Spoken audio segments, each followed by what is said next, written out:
celebration of the cumulative achievements of our students. In a typical year, it is a joyous occasion, but in this year more than ever, I am so proud of the resiliency of this class and thrilled that we can all be here together to honor this special group of students. We always knew that graduation ceremony this year would look a little bit different than in the past, so please indulge me as I give you a couple of reminders before we begin. While our graduates and guests are in their seats, adhering to social distancing guidelines, your masks may be removed.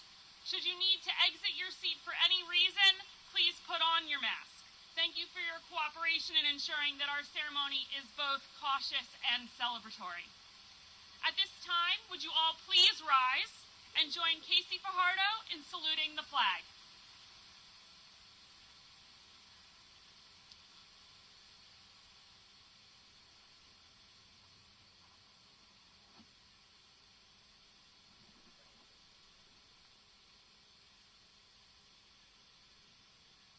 I pledge allegiance to the flag of the United States of America and to the republic for which it stands, one nation, under God, indivisible, with liberty and justice for all. Ladies and gentlemen, please remain standing as we listen to a recording of the Spotswood High School Band performing the national anthem under the direction of Mrs. Karina Koza.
Please welcome Jenna Sino and Delaney Yannick for their rendition of God Bless America.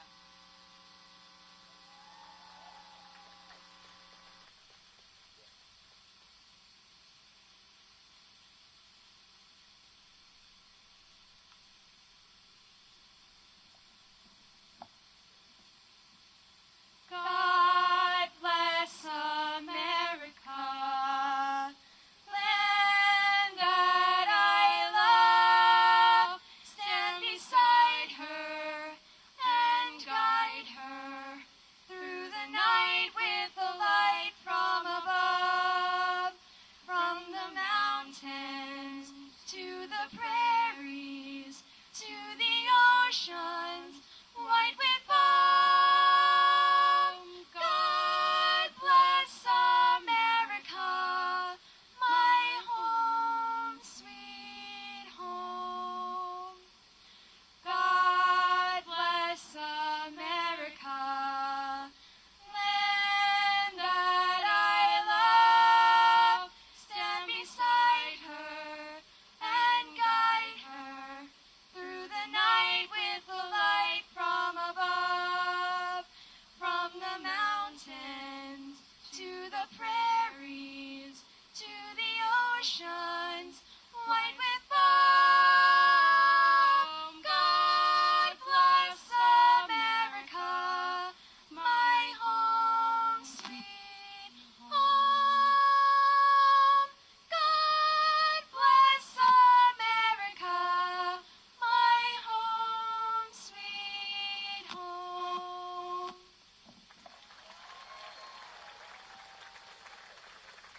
thank you to all of our performers. Will the Spotswood class of 2020 please be seated?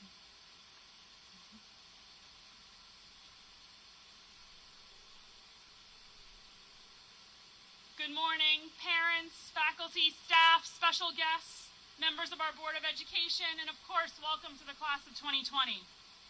It is so special to be here with you today. This spring was one of the hardest I've been through, personally, professionally, as a mom, as a principal, even as just a person. In difficult times, I find we all develop coping mechanisms, what I've come to call quarantine quirks. So for me, that was that I couldn't go to bed at night until the whole kitchen was cleaned, and I couldn't start my day until the beds were made and I was dressed for school, including hair done and makeup, even though the only person that I was going to be seeing was the camera on my computer. And in addition to my own schoolwork, I taught my own kids, and we did a lot of baking, and we built Hogwarts out of Legos. But after everyone was in bed for the night, and the computer was finally turned off, truthfully, I watched a lot of TV. My evenings were dominated by The Tiger King and Ozark, and more reruns of The Office and Friends than I'd like to admit. Sunday nights, though, at 9 p.m. became appointment TV time for me, because every week I would eat Skittles and I would watch The Last Dance on ESPN. So for those that didn't see it, this was a docu-series about Michael Jordan's final year with the Chicago Bulls. A little bit familiar and sentimental, and a little bit of an expose. I literally looked forward to every single Sunday night. Now, I'm not going to get into whether Jordan or LeBron is the GOAT, because as an 80s and 90s kid, 6 titles is the only argument that I need. But regardless of who you think deserves that title, I think there's several lessons for our graduates in The Last Dance. So lesson 1, lead by example. When I was in high school, I had a coach who shared with my team that in every successful organization, there will be piano players and piano movers. At the time, I wondered what this had to do with winning, but stay with me. A piano player is the flashy player, the person who gets all of the attention, the performer, the person that scores the goals. The piano movers are the people who do all the hard work to set the piano players up. What they do isn't particularly glamorous, but without them, the team isn't successful. No doubt Jordan was a piano player, but he expected the best out of himself and his teammates, and he was willing to put in the hours to get there. Because he walked the walk, his teammates respected him as more than just a great shooter. He showed tremendous character and embodied the standards of excellence that he held others to. In many ways, Jordan was both a piano player and a piano mover. A lot of The Last Dance is about Michael Jordan's development from an average college player to an NBA superstar. What was interesting to me was learning that Jordan was a reluctant leader. When he was thrust into a more vocal leadership position, Jordan admits he wasn't always the nicest teammate, namely that he would practically assault anyone that wasn't giving it their all. In one of the most famous quotes from the series, he says, "You all ask my teammates, the one thing about Michael Jordan was he never asked me to do something that he didn't do." As you move into college, the military, or the workforce, there will be times when you're a piano mover and times when you're the piano player. One isn't any more important than the other. Regardless of your role, be like Mike. Show up early and do the hard work when no one else is looking. Hold yourself and your group to a high standard and lead by example. There's no better example of a piano mover than Scottie Pippen, which brings me to lesson number 2. Know your worth. Jordan summed it up when he said, whenever they speak of Michael Jordan, they should speak of Scottie Pippen. Despite being first on the Bulls in steals and assists and second in rebounds and minutes played, he was 6th in salary. Pippen's contract was awful. 7 years, $18 million, which might seem like a lot, but Scottie was getting $2.5 million a season while Jordan was getting $25 million. The real lesson is found in why Scotty would sign that deal. The answer? Fear. He was scared he wouldn't get any other offers, and in doing so, he allowed himself to be taken advantage of. The crux of this episode is about recognizing your value. Being a piano mover isn't an easy role because it can be overlooked. Whether it's a situation where you're undervalued or a time when you went unrecognized, remember Scotty's motivation in signing and his reaction when it was time to renegotiate. Don't settle because you're scared. Know your worth. Lesson number 3, love your circle. The thing I enjoyed the most about The Last Dance was that in a time when a lot of us were pretty down in the dumps, there was a humanity about it. Week after week, it was clear that this team was about a lot more than just basketball.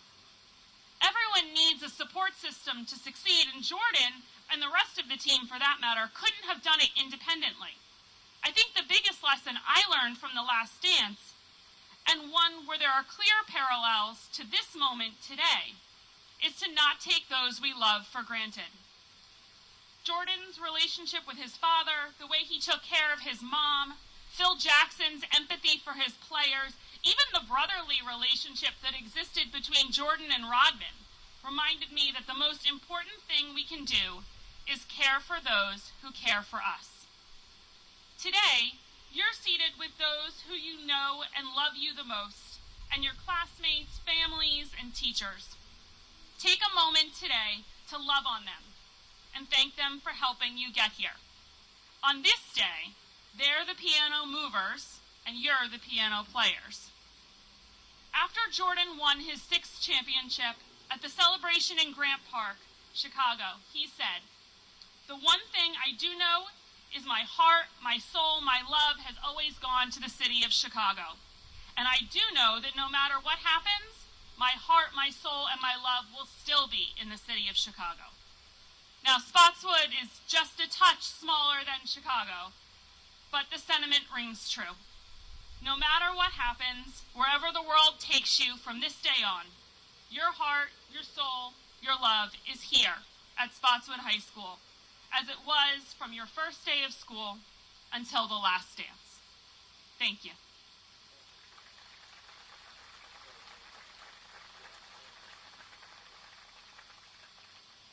Please welcome to the stage our salutatorian, April Gorman.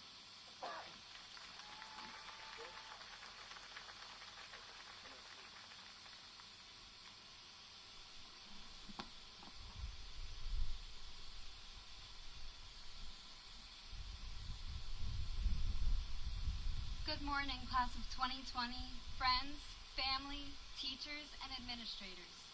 Thank you for all your efforts to make this day possible. Forgive me, but I am going to begin by asking a couple rather existential questions. What if I told you you were created for eternity? What if I told you that there is a plan and a purpose for each one of your lives? Even crazier, what if you actually believed me? Now, how is any of this at all relevant to a graduation speech? I'll get there, just not quite yet. First and foremost, I think all of you deserve to reminisce on the past and soak in these final memories as high school seniors.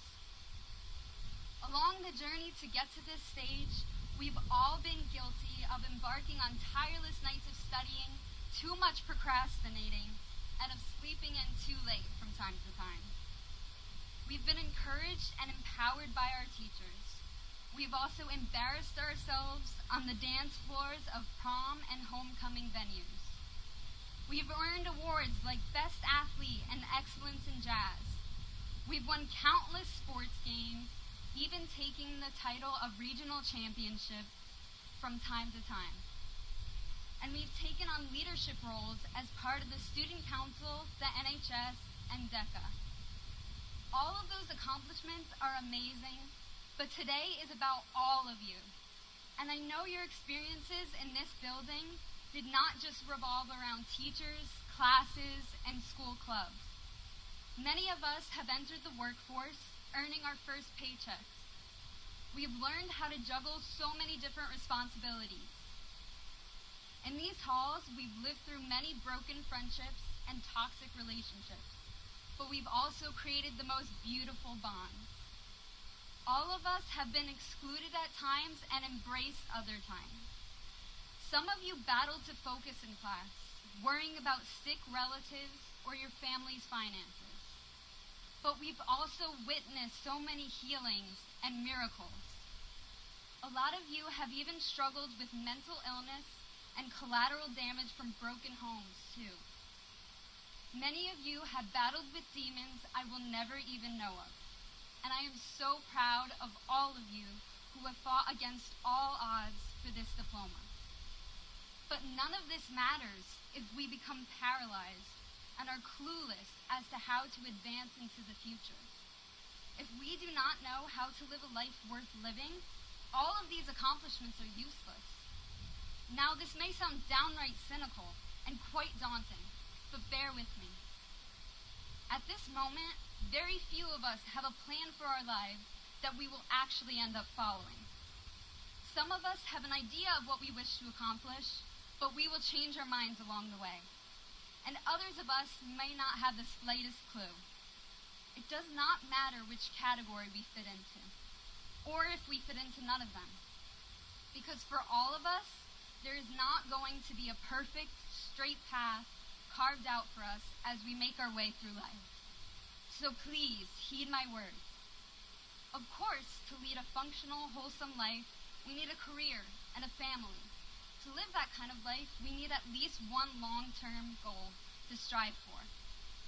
If you already have one, that's wonderful.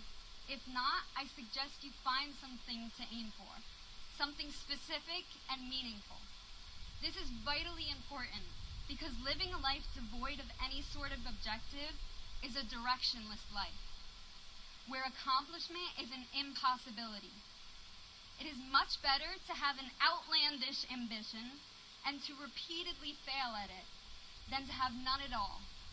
Because although failure is a painful inevitability, it is the most rich, fertile ground for growth. Remember that pain has both the power to destroy and to build. Where the power is directed is up to you. So never be afraid to have unorthodox, insanely huge goals. In fact, I think those are the best ones. If you want to, go ahead and try to change the world. Why not?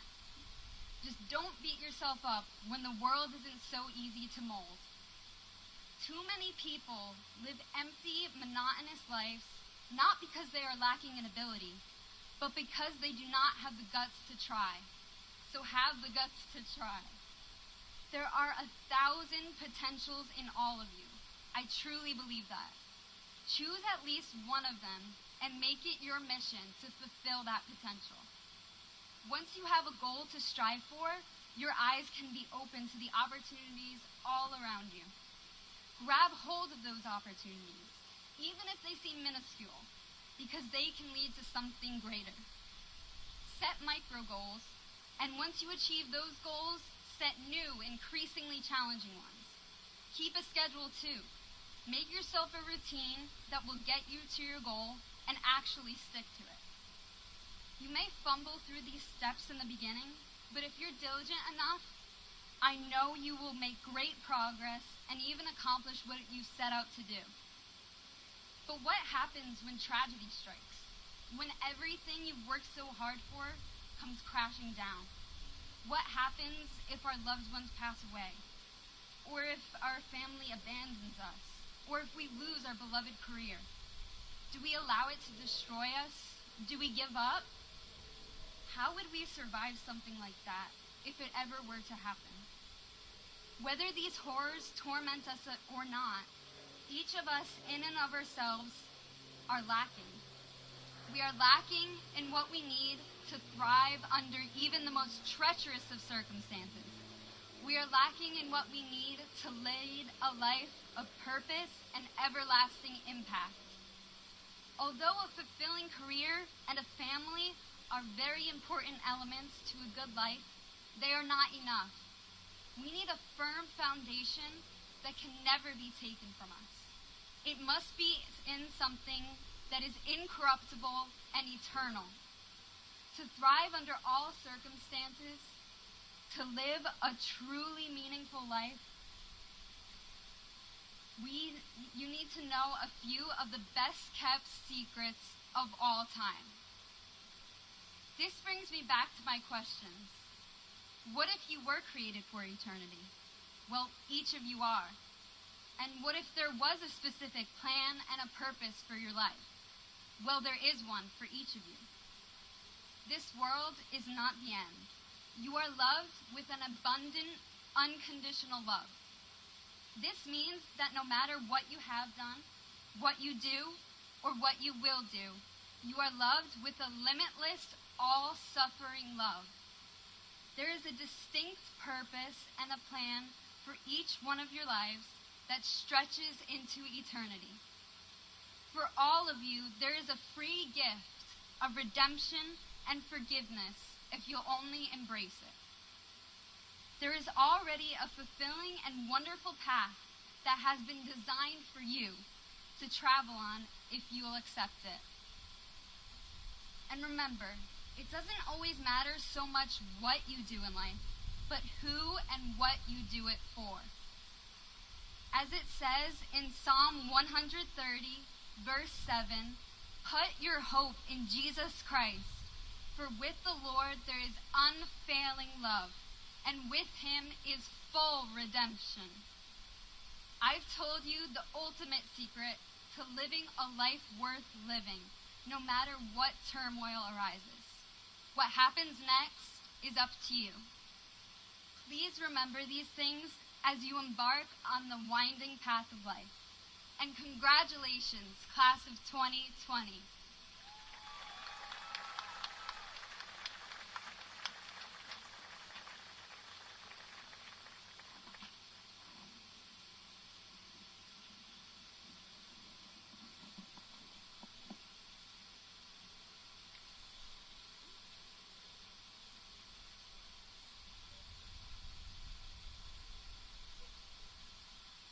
Thank you, April. Members of the Board of Education, administration and staff, parents, family, and friends. The students seated before you, the 43rd graduating class in Spotswood High School's history, have met all of the requirements set forth by the state of New Jersey and the Spotswood Board of Education. They have not only distinguished themselves in the areas of academics, arts, athletics, and service, but they have also imprinted their singular mark on our school and community and leave a legacy that will last for years to come. At this time, we present each of our graduates with their Spotswood High School diploma.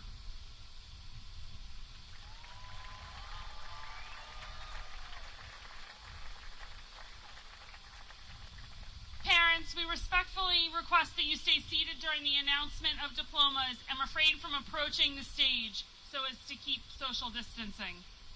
In keeping with school tradition, each graduate will be announced by their class advisors. Ms. Cahill will be introducing our graduates this morning, but we would be remiss if we did not acknowledge her co-advisor, Mr. Zaborny, who is running our audio visuals this evening and recording the ceremony from the booth. Thank you to both Ms. Cahill and Mr. Zaborny for walking alongside these students during their journey.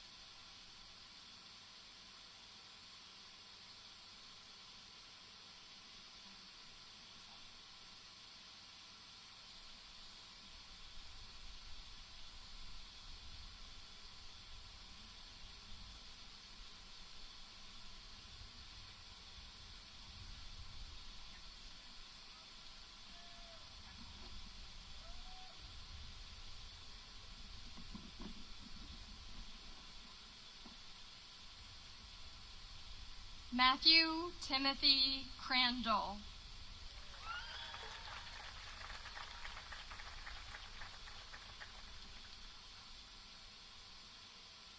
Caitlin Ann Syak. Caitlin is the valedictorian of the class of 2020. April Melody Gorman.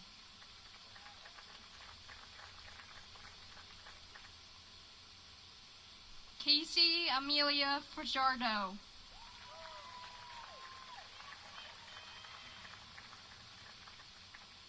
Jenna Lynn Citro.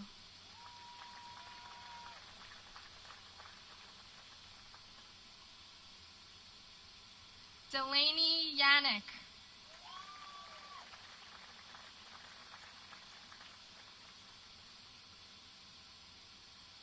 Jessica Lynn Adesso.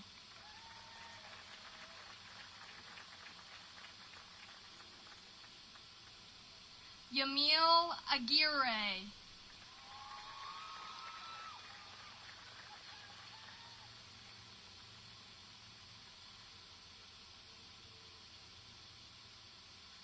Ayowale Akinsui.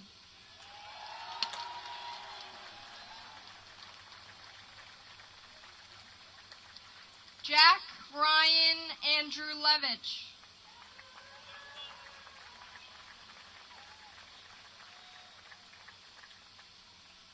Thomas Isaiah Ariano.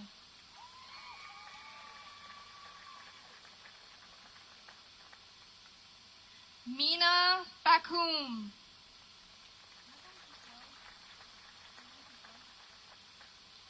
David J. Barry.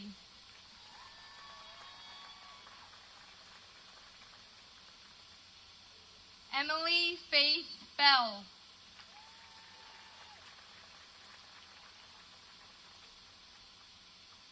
Sarah Rose Beer.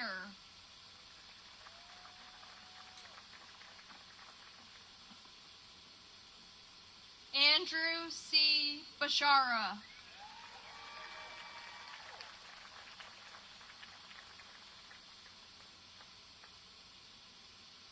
Matthew Charles Bohinski.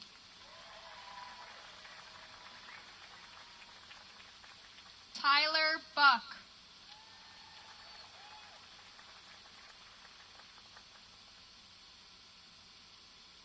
Brianna Butterfield.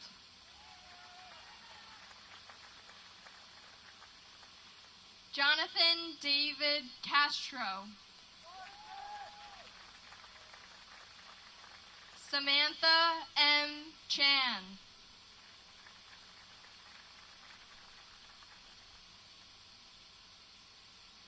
Madeline Chu.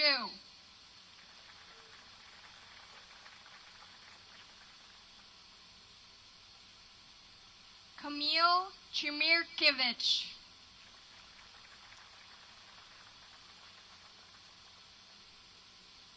James Anthony Clark.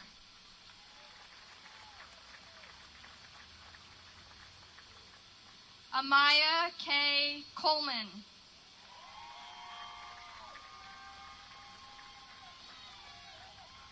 Liam G.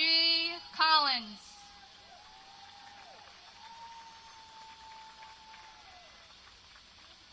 Julia Crosby.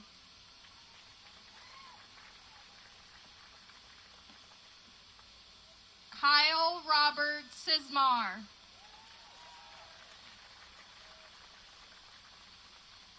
Heather Ashley Cutler.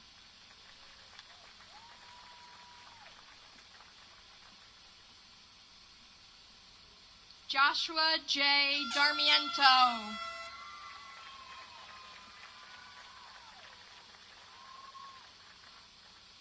Roger D'Antoni IV.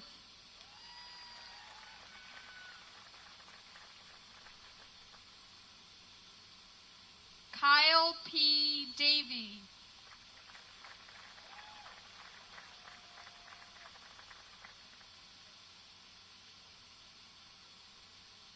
Kayla Dekovics.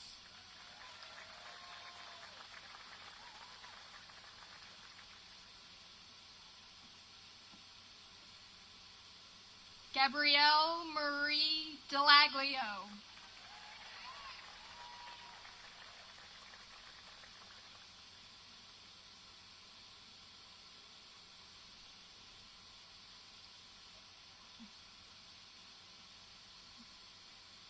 Megan Ann Devlin.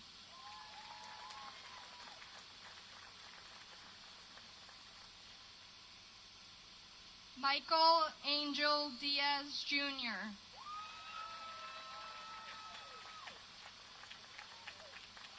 Chelsea Rose Dipple.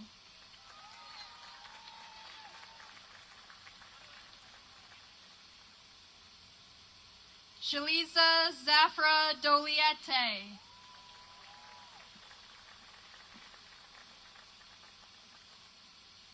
Patrick Charles Donnelly.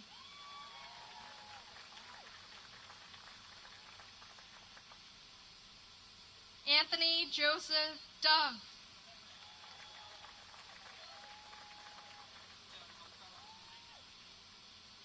Aaron Alexa Drebich.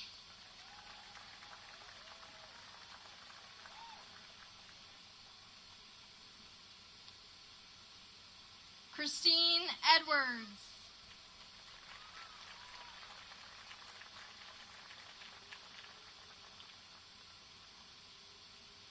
Jessica H. Elzahabi.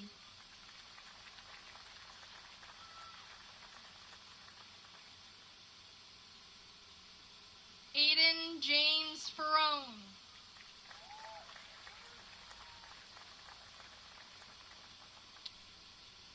Sabrina Lynn Farrell.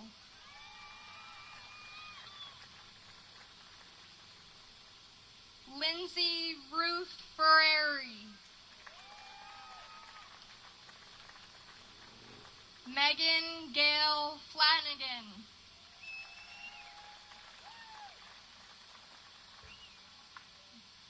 Andres Eloy Flores.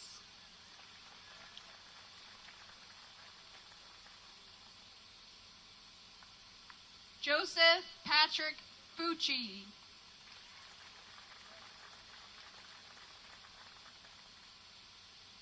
Nicole Garcet.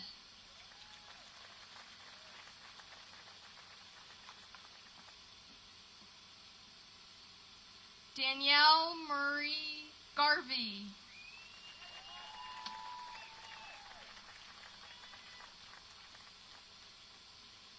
Jacqueline Ann Gelinella.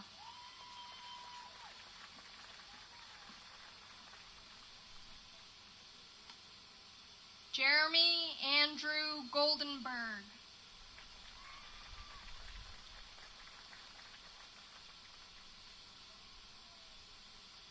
Matthew David Gorlick.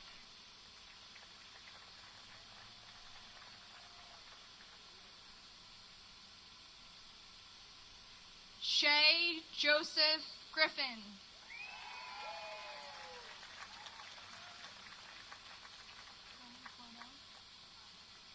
Allison Griggs.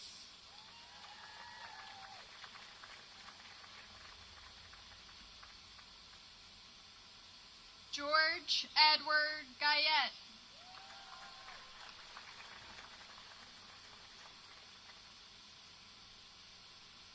Omar Yahia Hamed.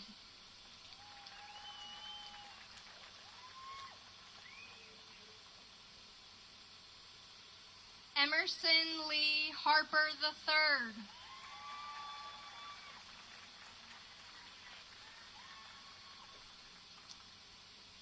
Ioannis Nikolaos Hastistefanis.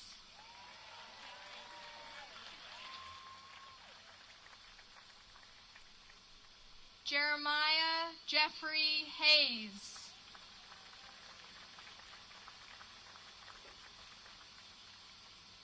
Madeline Kate Hellerick.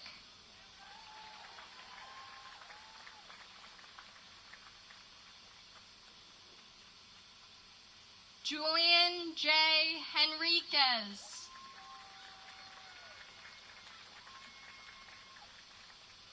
Tristan P. Henry.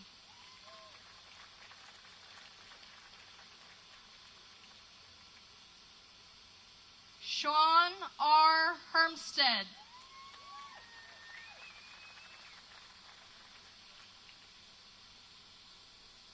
James Robert Hills.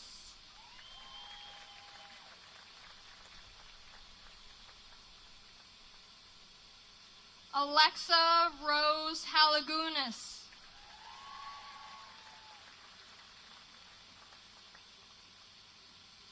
Asfia Hussein.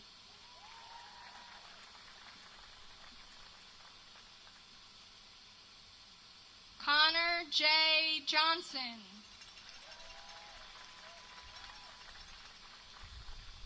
Jennifer Lynn Kane.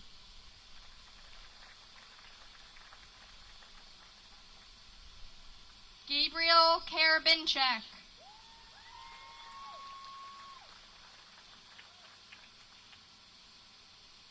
Stephen N. Karzewski.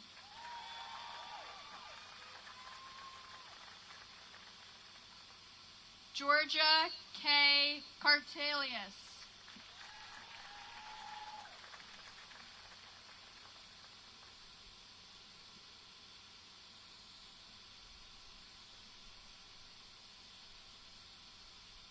Lucas Michael K.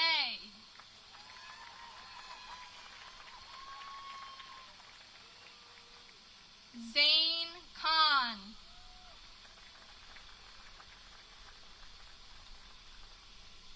Safia Katak.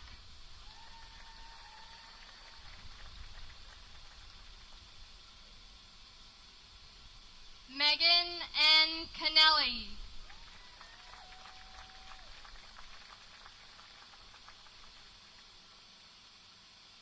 Francis Kolbasowski.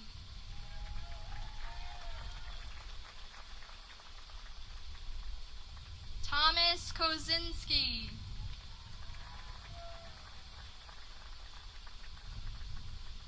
Ryan Michael Kripel.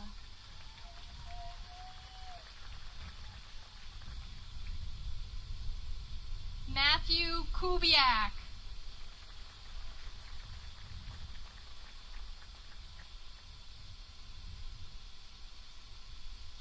Robert Kwiatkowski.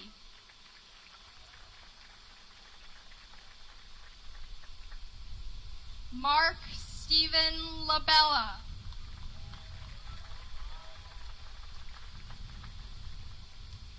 Kaylee A. Leonard.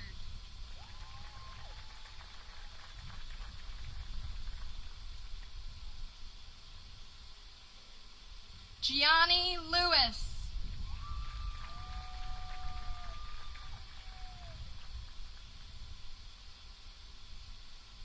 Brian Stephen Lumsden.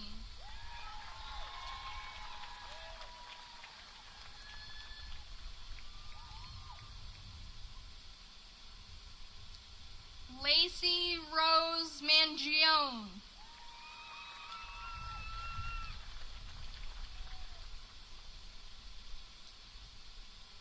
Joseph Matthews.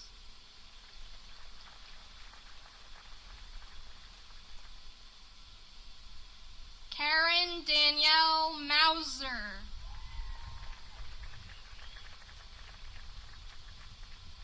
Victoria Morgan McGrath.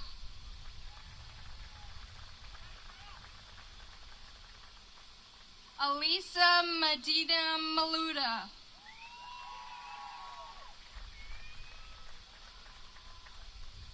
Nicole Amber Meyer.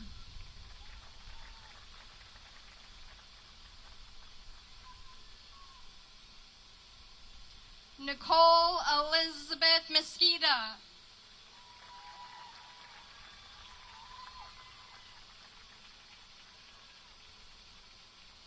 Samad Zabrel Minder Benjamin.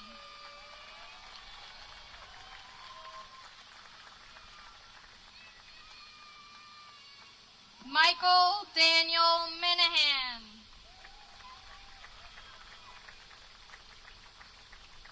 Dylan Malloy.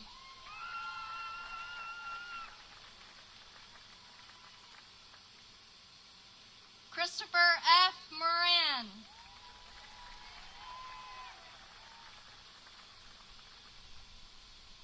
Danielle J. Moran.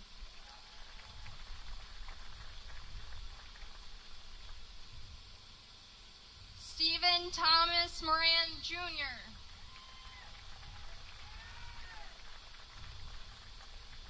Elijah Quinn Michella.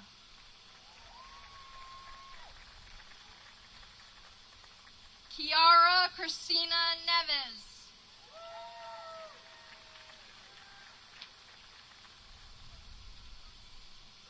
Gabriel Norman.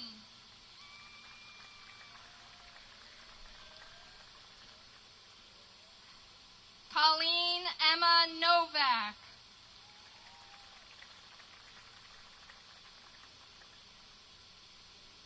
Kyle Ohiambo Obado.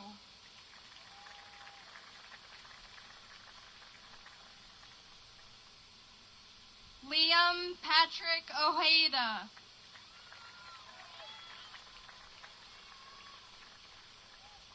Michael Thomas Oliarchek.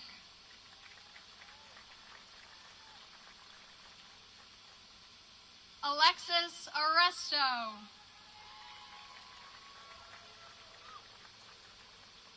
Sarah Ann Oros.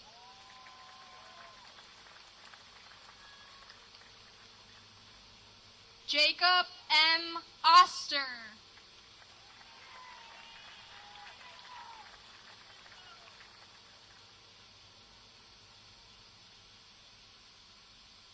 Megan Mary Pardo.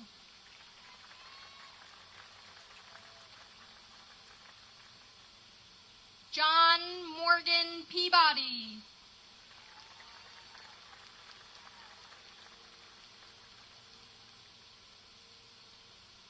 Joseph Peckerell.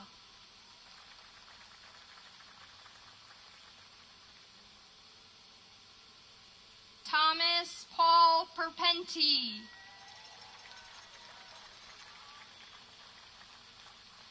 Ryan T. Quinn.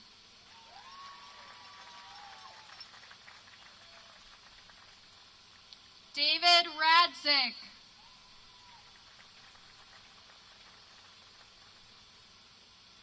Ethan Michael Reed.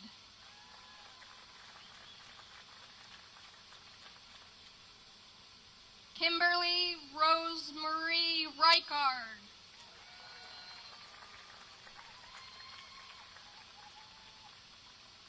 Brittany Ann Reifenberg.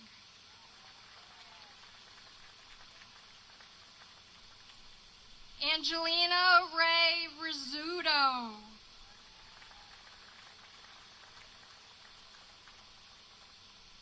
Candice Costa Rocha.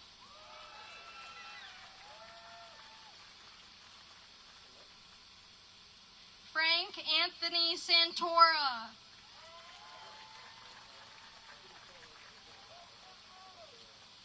Holden James Schley.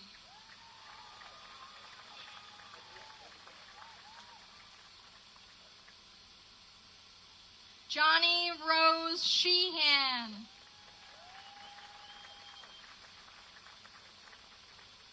Lily Sophie Salam.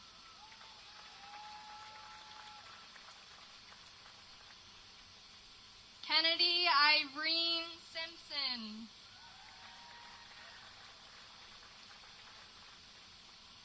Talon Alexander Smith.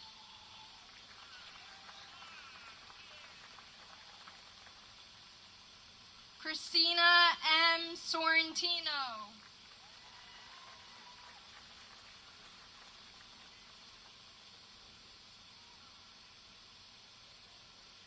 Joseph Strom.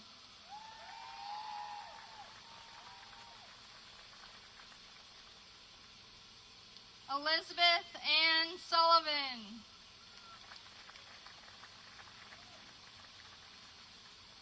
Morgan Alexa Taylor. Dominic Tripaldi.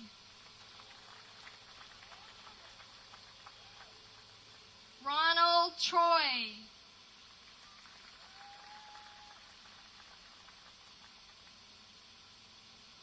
Matthew Spencer Tyson.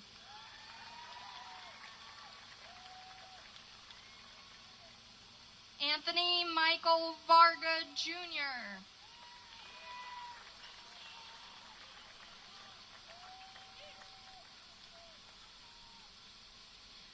Brandon Matthew Villalba.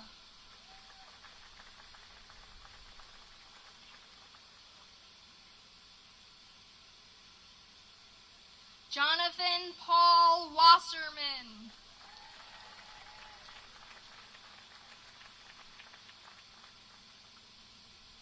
Zachary Wathen.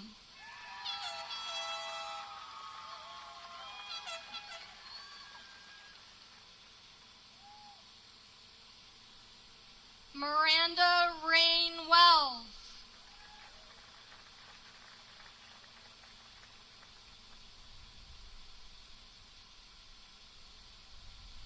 John Joseph Welsh.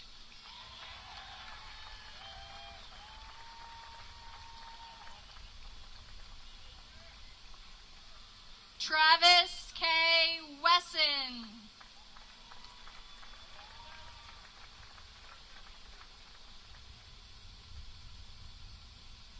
Hannah Mae White.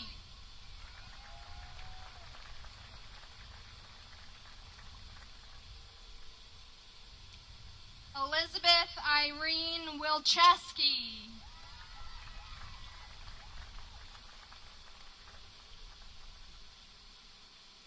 Aisha Yilmaz.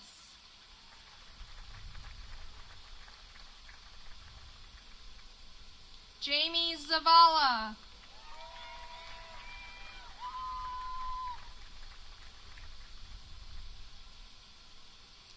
Gabriella Alexa Zeron. Congratulations, class of 2020.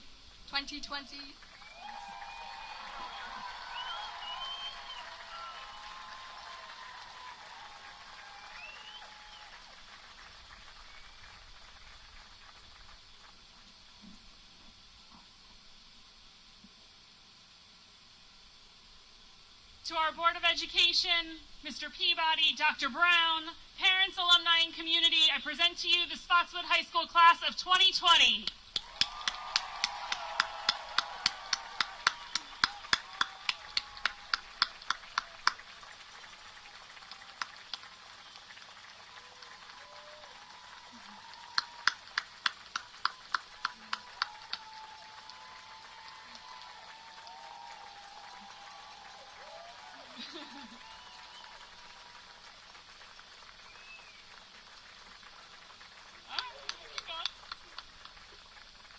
Although it might be trite, there is truth to the African proverb, "It takes a village to raise a child." Over time, I've heard several variations on this theme, and my favorite is the one that comes from Uganda, where they say, "A child does not grow up in a single home." Nowhere is this more true than in Spotswood, Milltown, and Helmetta. Since kindergarten, these children have nurtured friendships and supported one another. While each of our graduates have parents and guardians who are undoubtedly present this evening, in actuality, they have grown up in many homes and with many parents who love them as their own. Many of these figurative parents in our villages help to make today possible in these most extenuating of circumstances. I'd like to thank Mr. Peabody and our Board of Education, our Director of School Security, Mr. Mastroserio, Kevin Palmer and Jose Rivera from the Spotswood and Helmetta Offices of Emergency Management, Chief Zero and the Spotswood Police Department, and our Spotswood Buildings and Grounds Department for your assistance in the planning and execution of this event. Finally, I'd like to thank the Project Senior Week Parent Committee for providing our photographer, masks, water, and decor. To all who contributed, and I'm sure I'm missing people, I know I speak for our entire school community, our students, parents, faculty, and staff when I say thank you for making this event possible for our graduates. At the conclusion of our ceremony, please allow our faculty and graduates to recess out of the stadium first. We suggest that in order to keep social distancing, that you meet your graduate at your vehicle. Please do not congregate at the exit of the stadium or in the parking lots, and please remember to put your mask on as you exit your seat. We have one final speaker for you this afternoon. I've always felt that graduation is the students' event, as it represents the culmination of their hard work and dedication. In that spirit, please welcome the senior class president, Mr. Matthew Crandall.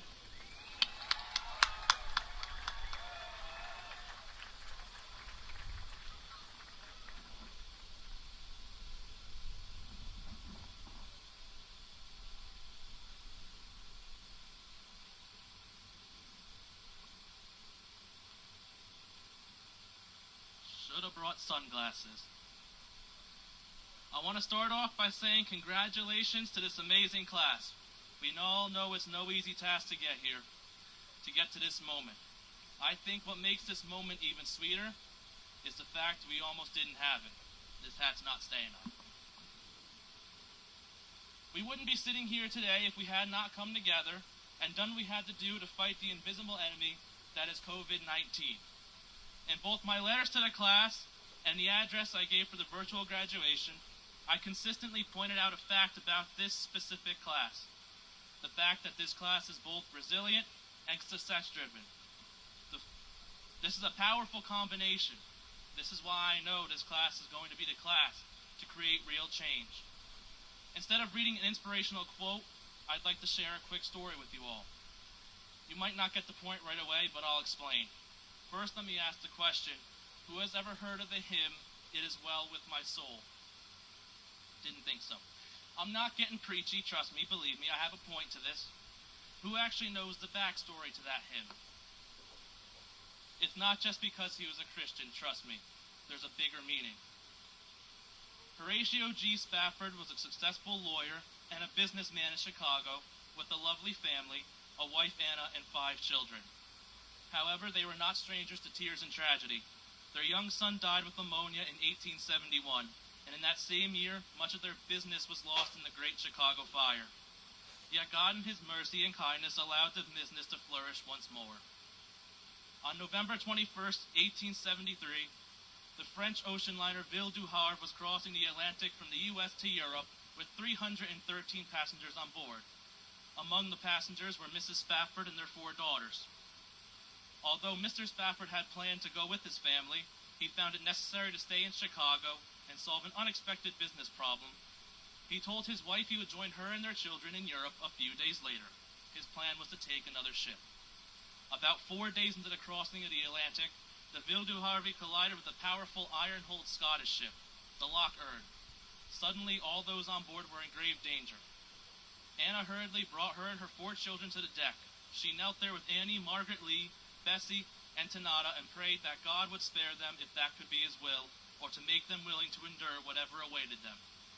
Within approximately 12 minutes, the Ville du Havre slipped beneath the dark waters of the Atlantic, carrying with it 226 passengers, including the 4 Spafford children. A sailor rowing a small boat over the spot where the ship went down spotted a woman floating on a piece of the wreckage. It was Anna, still alive.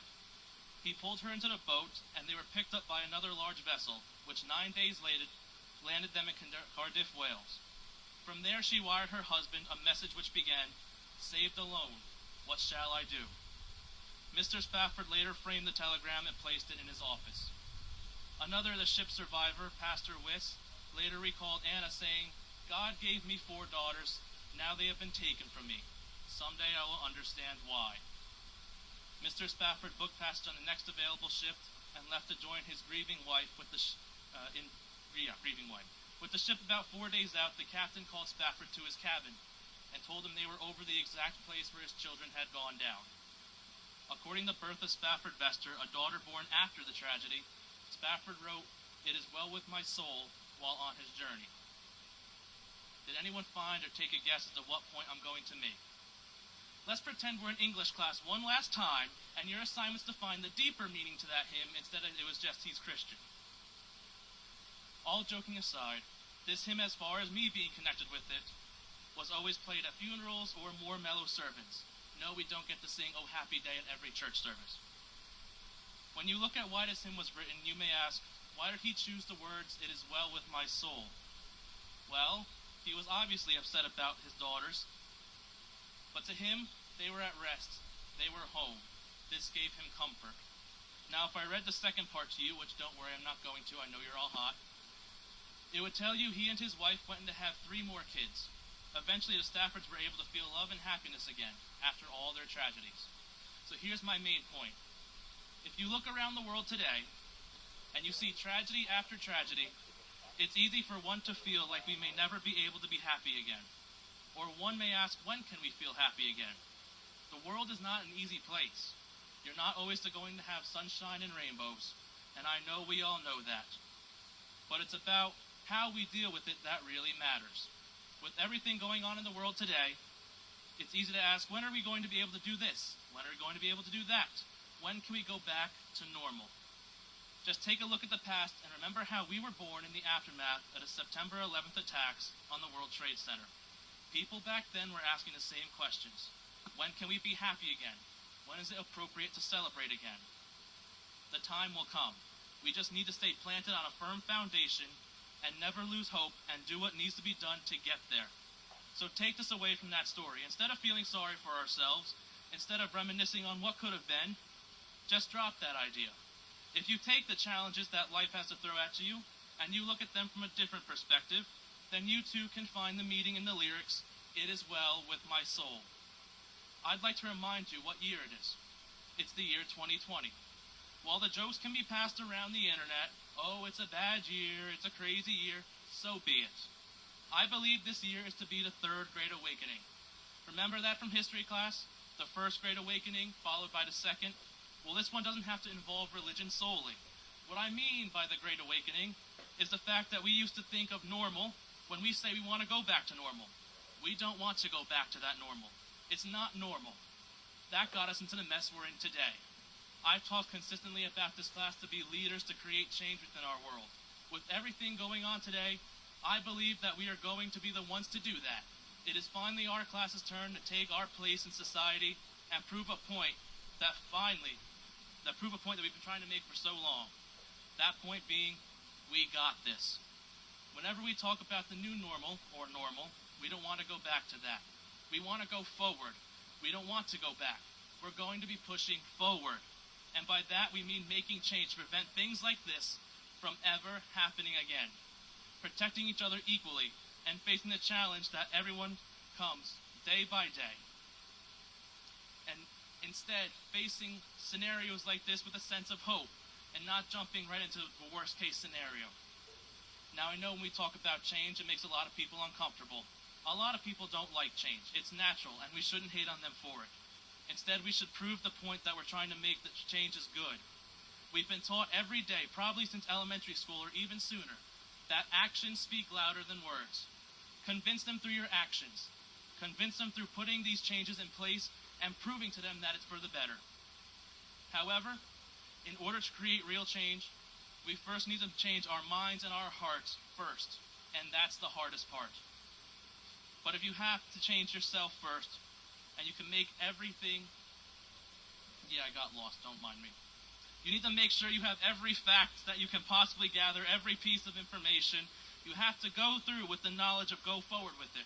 We can't just jump in right away and start repealing things without replacing them.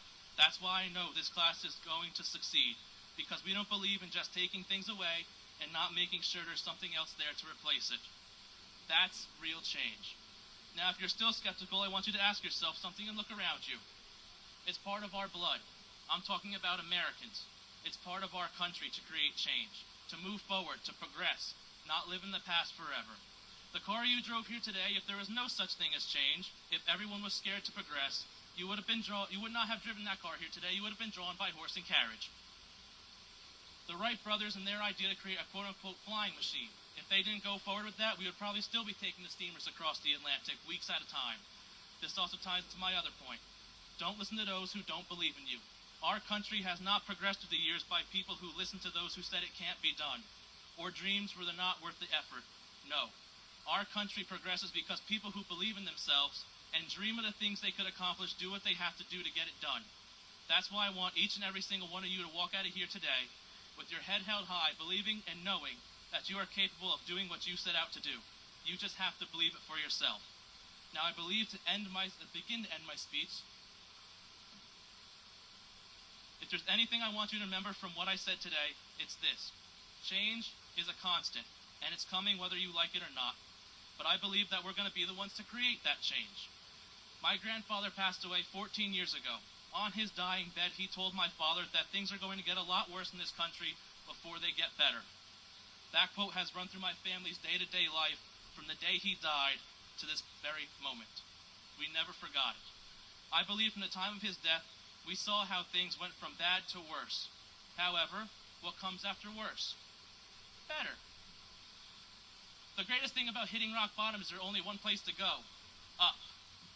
Well, we already passed bad about 100 miles back, and now we're in the stages of worse. So we can only get better. So remember this. The year is 2020, the third great awakening, and the class of 2020 is leading the charge. I hope in times like now, you can find comfort and the reason to say it is well with my soul. God bless, and thank you.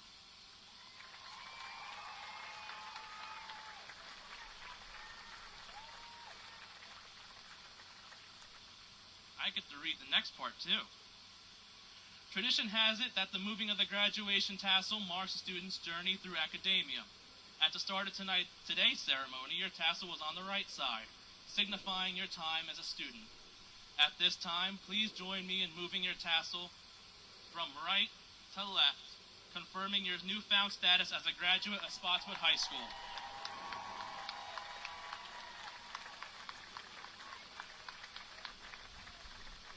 Typically, this is the point in the ceremony where we would throw our caps in the air, but as much as this year's ceremony, COVID has forced us to get creative. Fellow graduates, in lieu of tossing your caps in the air, please look under your seat. You get a car, you get a car. Project Senior Week has provided each graduate with their own confetti popper. On my count, point your popper into the air, twist the bottom, and join me in celebrating our class. 1.